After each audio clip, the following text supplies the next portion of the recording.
Tempe adalah makanan tradisional khas Indonesia yang terbuat dari fermentasi kedelai dan bahan lainnya.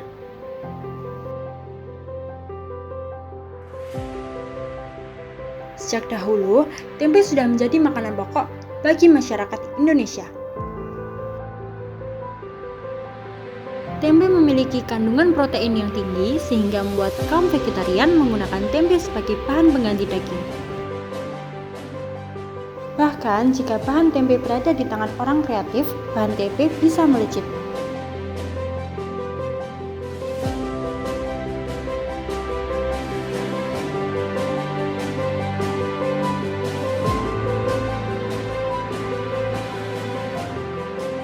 Ada dua jenis tempe, yaitu tempe bungkus daun dan tempe bungkus plastik. Dilihat dari cara pengerjaannya, tempe bungkus daun menggunakan cara tradisional, sedangkan tempe bungkus plastik sudah menggunakan mesin modern. Dari segi pengemasannya, tempe tradisional masih menggunakan daun pisang yang dicari dari lingkungan sekitar, sedangkan tempe modern lebih terjangkau bahannya karena menggunakan bahan kemasan dari plastik. Proses pada tempe bungkus daun juga lebih lama dibandingkan tempe bungkus plastik. Sedangkan untuk ketahanannya, tempe bungkus plastik lebih tahan lama dan dapat dijual luas dibandingkan tempe bungkus daun. Tempe dapat diolah menjadi berbagai macam masakan, mulai dari digoreng atau juga bisa dimasak menjadi oseng tempe. Penjualan tempe di pasaran pasti laku setiap harinya. Apalagi tempe mudah ditemui di berbagai pasar dengan harga yang murah membuat tempe bisa dikonsumsi oleh semua kalangan.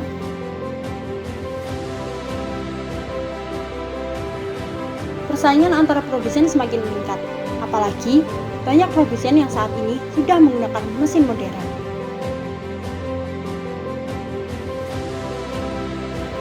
Ketakutan dirasakan oleh produsen yang masih menggunakan cara tradisional. Akankah hal ini menjadi masalah besar bagi mereka?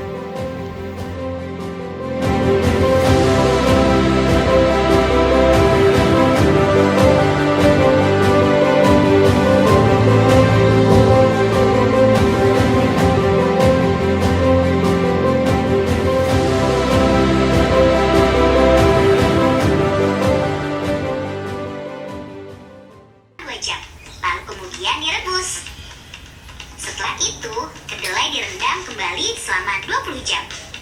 Setelah itu, biji-biji kedelai ini dibelah menjadi dua menggunakan mesin ini supaya lebih praktis dan menghemat waktu. Ini dicuci. Pada proses ini, Terus kan ada biji-biji kedelai aku mati yang delok mati proses pembuatan dan tempe harus gitu. segera dibuang. Kenapa jelas takut mungkin delok Biji-biji ngono kedelai kuwi. ini harus Lah, mengikuti ibuku proses mau wi perendaman selama bareng masak 2 jam. tempe toh. Lalu Terus kemudian aku juga kepo direbus. cara gawe nih. Wah, kowe penasaran ta cara gawe iki? Heeh. Aku kaya nitra omahku to nek ya proses pembuatan tempe. Wis gelem tak terne po. Ya nek cerak omahmu ya yo. Ya yo. Yuk, gas. Lalu biji dicuci kembali.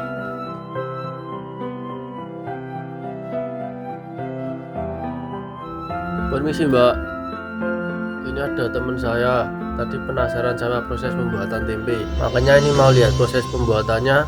Boleh apa enggak ya Mbak? Ya, boleh. Masuk saja.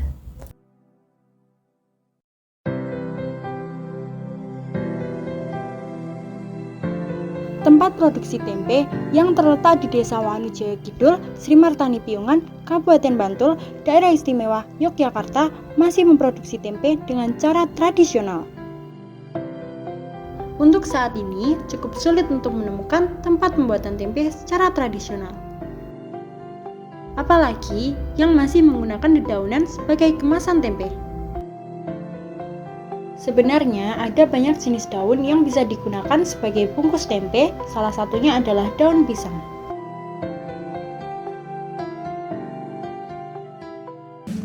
Sebelumnya perkenalan dengan Bapak siapa? Bapak Sutarjo.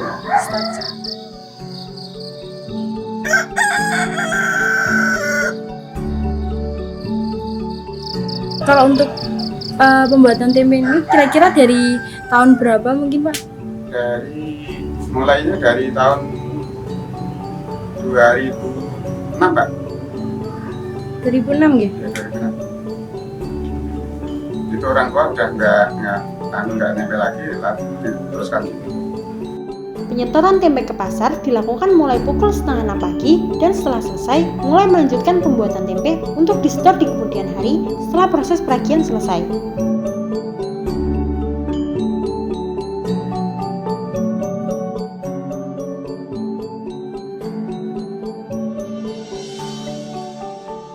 Proses pembuatan tempe memerlukan waktu kurang lebih dari 2 hari lamanya untuk menjadikan tempe siap konsumsi.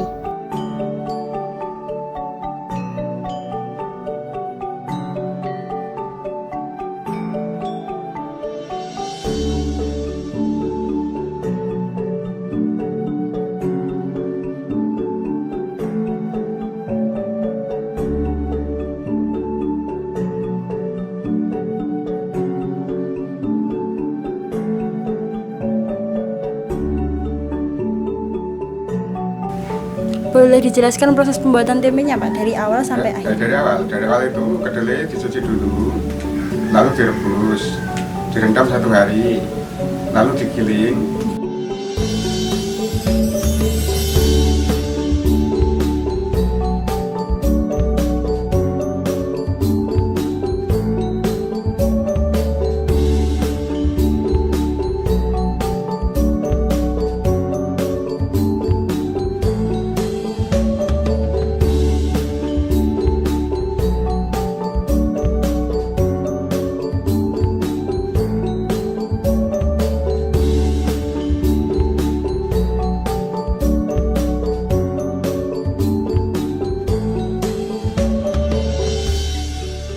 Direndam lagi 1 hari, 1 malam.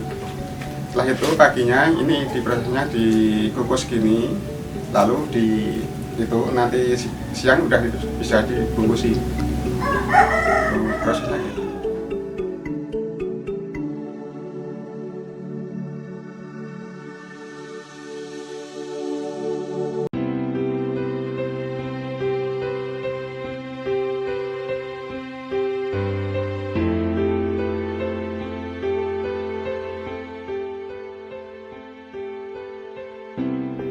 Dalam proses peragian harus dilakukan secara merata. Jika pemberian ragi tidak merata, akan membuat biji kedelai menjadi busuk.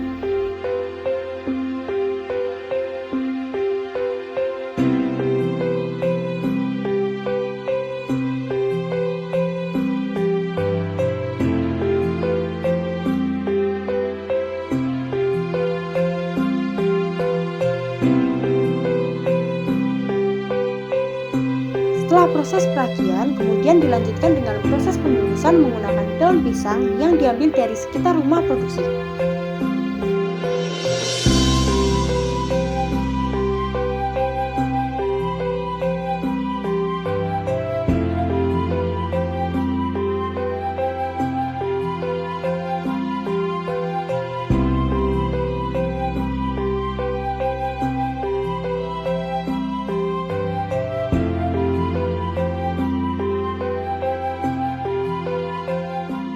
Tetapi, akibat masih menggunakan cara tradisional, yaitu menggunakan daun pisang sebagai kemasan, kuantiti yang dihasilkan juga menjadi terbatas. Apalagi, pembuatannya juga hanya menggunakan tenaga manusia.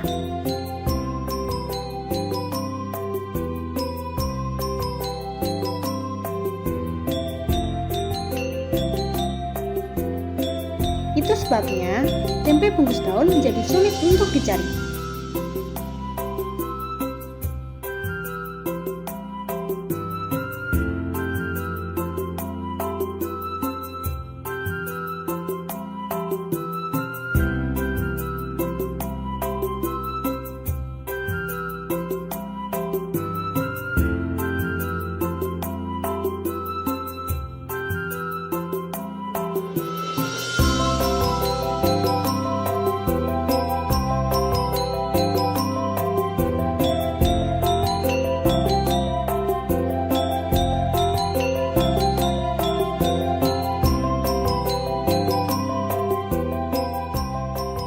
Kalau boleh tahu dengan Bu siapa ini?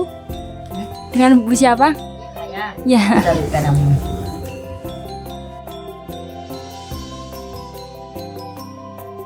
Kalau boleh tahu perbedaan dari prosesnya sama omsetnya tempe daun sama plastik apa? Biasanya kan kalau plastiknya ini diirit, lalu dibuat kulitnya.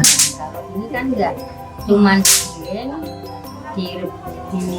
dikumbah, hidang, begini, dibungkus gitu.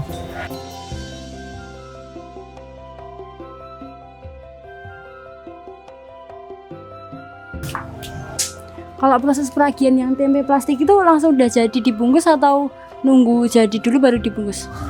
Nah, enggak itu peragian sama ini langsung dibungkus. Oh langsung dibungkus, oh sama berarti nunggu fermentasinya dingin. Oh Dingin. Kalau enggak dingin enggak jadi. oh, okay. Dingin baru dirageni, udah selesai. Jadinya ya sama ini, jadinya tanggal 6 itu. Ya.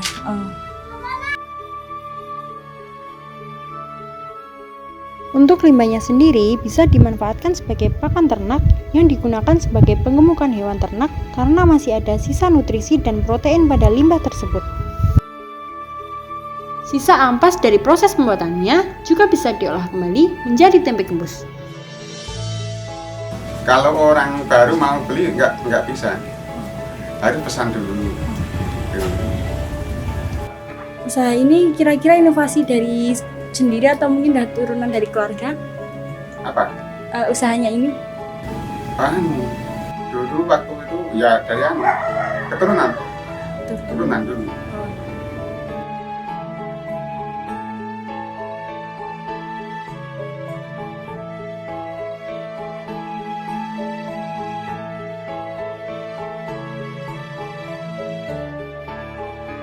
Kalau di Bapak sendiri ini buatannya hanya tempe daun atau mungkin ada tempe plastik? Tempe plastik. Tempe plastik ada? Iya, yang ini tempe plastik. Oh. Nanti kan jam 7:30 itu mulai tempe plastik. Untuk setorannya sendiri sama atau beda? Enggak sama. Itu di warung-warung atau di itu loh. Ya, warung-warung pokoknya. Warung-warung. Kalau pembuatan tempe plastiknya sama tempe daun lebih dulu tempe daun ya Pak? Iya. Enggak, tempe plastik kan anak saya. Prosesnya di sana, di rumah situ. Kalau boleh tahu untuk omset penjualan tempe daun sama plastik paling besar berapa? Sama. Habisnya juga sama. Alhamdulillah ya Pak. Iya.